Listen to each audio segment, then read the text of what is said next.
So, The most recent dream I had that I could remember, it was me and my little brother.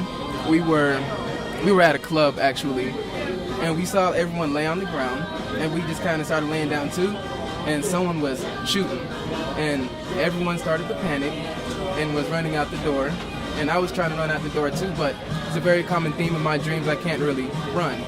It's like I kind of start to float, or I'm leaning over. It's just really hard, but we get outside and everyone's in a panic, grabbing each other.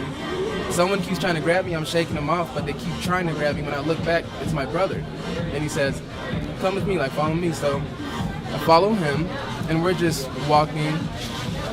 I don't really remember exactly what happened, but I just know a dog came up to us. And he was just kind of happy to see us and was wagging his tail. And then he kind of nodded his head, kind of like follow me.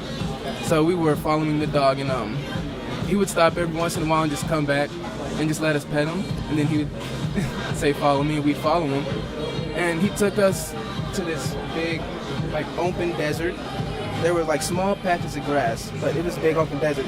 And in the middle of the desert was a table, and these two guys sitting at the table playing cards. And they were dressed in kind of like army uniforms, kind of. And they were just sitting there playing cards, and the dog goes up to him and pulls some kind of lever. And after he pulls the lever, both the guys get up and they leave. And this huge hole just opens up in the ground. And at that moment, I was like, oh, I'm dreaming. And I looked back, I saw my brother. I was like, Brandon, why didn't you tell me I was dreaming? And he was just laughing at me and just said, go ahead. And then the hole turned into one of those Love Boat rides that you would see at a carnival. So I got in the boat, and then it started to go, and then I looked back, and then I was about to say like come on, like get in the boat with me. And he was just kind of like, just go, kind of like by yourself, just go.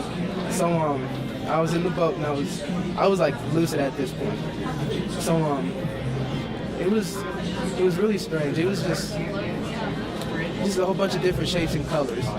And I'd go along, then it was almost like an elevator. I'd go along for a little while, then it'd stop.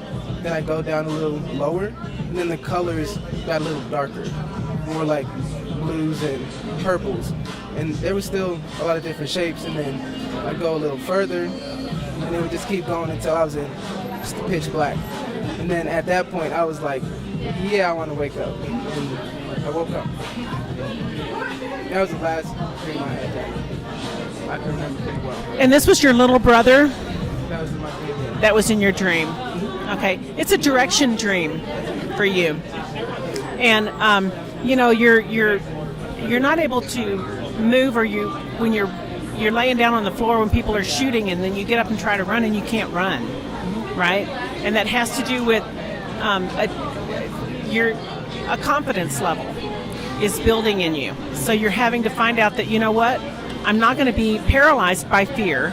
I'm going to move forward in what I've been given to do. And your brother gets a hold of you and says, come with me. And a dog starts to direct you. Could be man's best friend. Could be. How do you feel about dogs? I love dogs. Okay. I've actually had a couple of dreams where dogs, interact. Right, because they're innocent and they're trustworthy and they take you to this place, and it's a desert place. It's a place where you really don't have a lot of scenery. It's a place where there's not a lot of resources available for you. It's a place where it's barren and dry. It's a place where you don't really know what's going to happen next. There's guys you said looked like they were in some sort of army suits, and they were playing cards. Yeah, playing cards. Yeah, but a lever was pulled, and all of a sudden they were gone.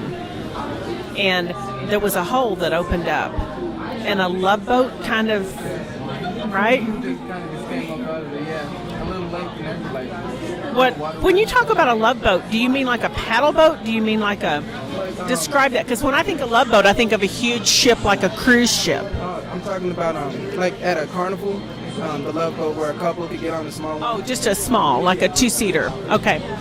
And so you get in, but you're alone. And you start going into places that are colorful, but they're more and more gray, or they're more and more dark, is what you said. You know, each level. And I think that it's an emotional thing. I think it has to do with places where you find yourself in desert places. You find yourself in places where you feel like there's nothing left for me, or you just don't have direction, or you just can't figure things out. And you get into an emotional place where you're longing for something that doesn't really take you where you want to go. And so this is a direction dream for you, where you can realize that, you know what, you've got purpose. You've got something that is going to satisfy you, and you're not going to be alone.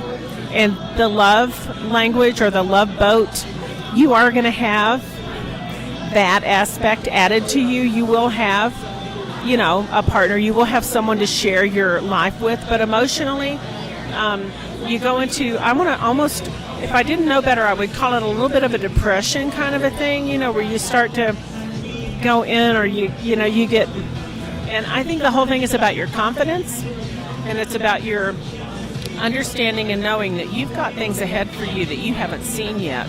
And the desert places are only temporary, right? They're only temporary. They're not going to last forever. And there's going to be some wide open spaces for you that are really going to be wonderful. You're going to come into some good stuff in every dimension of your life. With your career, with your emotions, with your spiritual life, with your mental life, with your ability to hear and to know the right voice and follow it. And you're not going to be taken on rides that don't take you anywhere and leave you wanting or in dark places, okay, when you come out, all right?